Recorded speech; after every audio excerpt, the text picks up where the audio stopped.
is blessing. Sachin Pilot! Zindabad! Sachin Pilot! Zindabad! हाँ जी,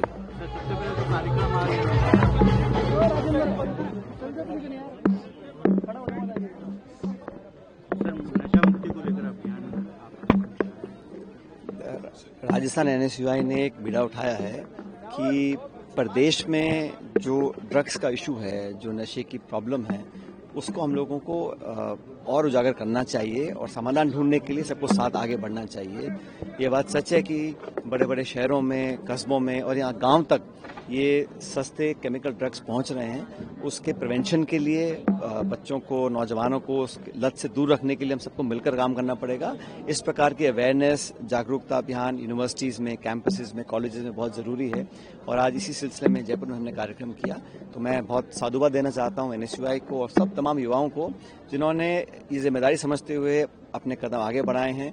उम्मीद रखता हूँ कि सरकार, प्रशासन भी इसमें अपना सहयोग देगी और आने वाली पीढ़ी के लिए बहुत इम्पोर्टेंट है, बहुत ज़रूरी है कि ये जो ड्रग्स का जो जाल फैल रहा है पूरे देश भर में, हम सब जानते हैं कि पंजाब में स्थिति कितनी गंभीर हो चुकी है, तो वो हालत यहाँ उत्पन्न ना हो राजस्थान में, उसके लिए जो कुछ संभव होगा हमको करना चाहिए। और जो खासकर नई पीढ़ी है, उसको जब तक हम इस इशू को एक्सेप्ट नहीं करेंगे और सोल्यूशन ढूंढने के और बढ़ेंगे नहीं, हम कामयाब नहीं होंगे। तो मिलकर काम करना पड़ेगा, लेकिन खुद नौजवान इसमें प्रहरी बने और अपने आप इस मुद्दे को आगे लेकर जाएं। हम सब उनका सहयोग करेंगे। तो एनएसयूआई की इस बेहतरीन पहल को मैं बहुत उनको धन्यवाद देता हूं।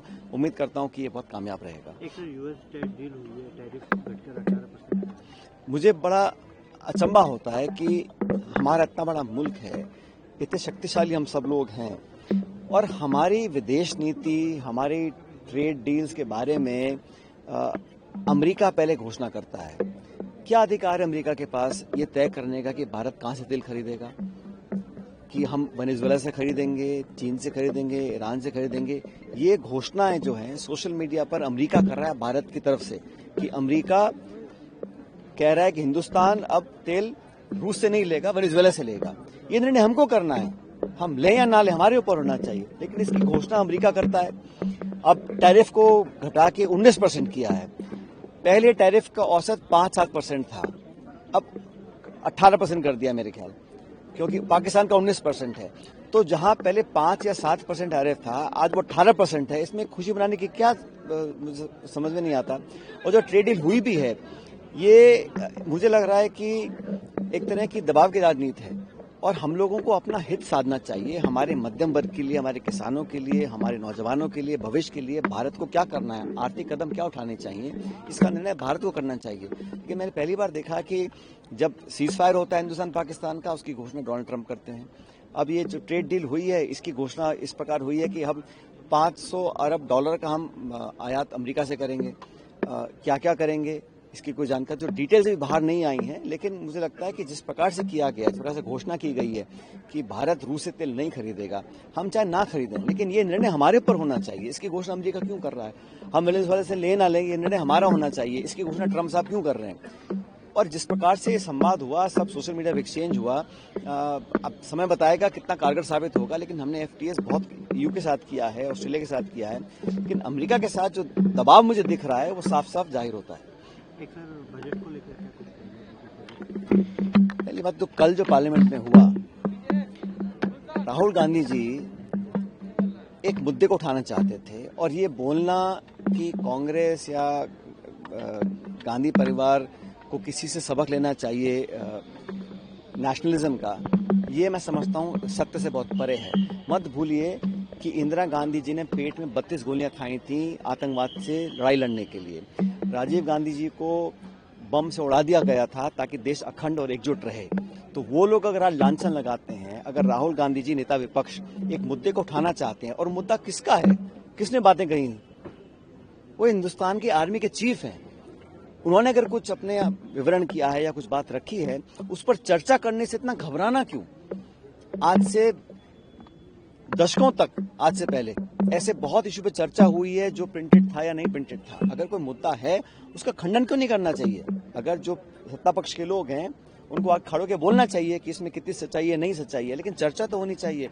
और भारत में जब जब ऐसा संकट आया है, पूरा देश एकजुट रहा है। हमारी सेना, हमारी फौज, हमारे सैनिकों का जो शौर्य है, उस पर कोई आंच भी नहीं आने देगा कोई भारत का नागरिक। हम सब हमेशा अपनी फौज को पूरा सम्मान, और मैं समझता हूँ अगर ऐसी कोई संस्था है, और मत भूलिए हमारी जो आज फौज का जो विराट आकार है, ये पिछले दशक में नहीं बना है। जब देश आजाद हुआ था तब पंडित नेहरू देश के प्रधानमंत्री थे, उन्होंने नींव रखी थी कि हमारी जल सेना, थल सेना, वायु सेना कितनी बड़ी और आक्रामक रहेगी। और मुझे फक्र है हम सब देशवासियों को कि हमारी भारत की सेना दुनिया में किसी से पीछे नहीं है, बल्कि नंबर 1 हमारी फोर्सेस हैं। लेकिन पार्लियामेंट में डिस्कशन से पीछे हटना और इस तरह से बर्ताव करना, और पूरा ये सिर्फ राहुल जी नहीं, पूरे विपक्ष ने कहा कि अगर कोई ऐसा मुद्दा सामने आया है, जो घटनाक्रम घटा था, इसमें आंतरिक सुरक्षा का इशू है ही नहीं, इसमें फॉर्मर आर्मी चीफ ने कुछ अगर कहा है, उस पर कोई डिबेट करना चाहता है, उस पर कोई क्लैरिफिकेशन चाहता है, तो सरकार को आगे आना चाहिए। इतना हड़बड़ा के घबराने की जरूरत नहीं है। राजस्थान में बजट सत्र चल रहा था, बजट सत्र चल रहा है, लेकिन अब 11 तारीख को बजट होगा। केंद्र सरकार का बजट आया, हम सबने बजट को देखा। उस पूरे बजट में राजस्थान का नाम वित्त मंत्री जी के मुंह से नहीं निकला। आपका डबल इंजन है, आपकी सरकार है, आपके मुख्यमंत्री हैं, आप कम से कम हमारे प्रदेश के लिए कुछ बजट आवंटन तो करवाते, कुछ एलोकेशंस तो होते हैं, कुछ बजट इंक्रीज तो होता। वो तो नरेगा को खत्म करना चाह रहे हैं, और जहां चुनाव नहीं है वहां पर वो देखते भी नहीं है। अब सारा उन्होंने वहां उत्तर प्रदेश और वहां अपना ध्यान रखा हुआ है, क्योंकि ये सब पॉलिटिकली मोटिवेटेड है। लेकिन राजस्थान के लोगों ने क्या बुरा किया, और मैं तो बार बार बोलता हूं, अगर भारत सरकार के पास इतना पैसा है कि वो चलते चुनाव में बिहार में सारी महिलाओं को उनके खाते में 10,000 रुपये डाल सकते हैं, तो राजस्थान के बहन बेटियों ने क्या पाप किया है? यहाँ भी आप डाल दीजिए ना खाते में। वो नहीं करेंगे क्योंकि चुनाव नहीं है। जैसे चुनाव आएंगे फिर आप वोट बटोरने के लिए खातों में पैसे ट्रांसफर करेंगे। तो सब जानते हैं कि जो काम किए जा रहे हैं, बजट एलोकेशन जो होता है, जो पैसे दिए जाते हैं, कहीं ना कहीं अपने पॉलिटिकल मोटिव को साधने के लिए होता है। लेकिन 11 तारीख को बजट आएगा प्रदेश का, मैं उम्मीद करता हूं कि जब तीसरा बजट है इसमें कम से कम ऐसी घोषणाएं हों जो धरातल पर उतर सकें। अब तक जो घोषणाएं हुई हैं, सरकार को ये बताना चाहिए कि ये हमारे आउटलेस थे, हमारा आउटकम था। अभी तक कोई चर्चा होती नहीं है, घोषणा कर देते हैं, उसकी पालना होती नहीं है, तो लोग बड़े असंतुष्ट हैं। और इतनी जल्दी कोई सरकार अपना इकबाल खोल दे, मैंने पहली बार देखा है।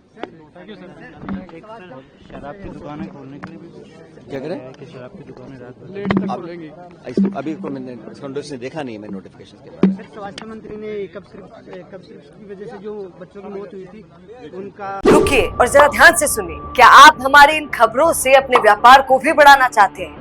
तो आप भी खबरों के दौरान इस तरह के एलिमेंट्स पर अपना विज्ञापन दे सकते हैं, या फिर ऐसे खबर के 1 मिनट बाद अपना पूरा विज्ञापन डलवाएं, जो कि 8 लाख से ज्यादा सब्सक्राइबर्स और फॉलोअर्स वाले द फैक्ट इंडिया चैनल्स और पेजेस से राजस्थान के कोने कोने में पहुंचेगा, और इससे आपका व्यापार, ब्रांड सब कुछ बढ़ेगा।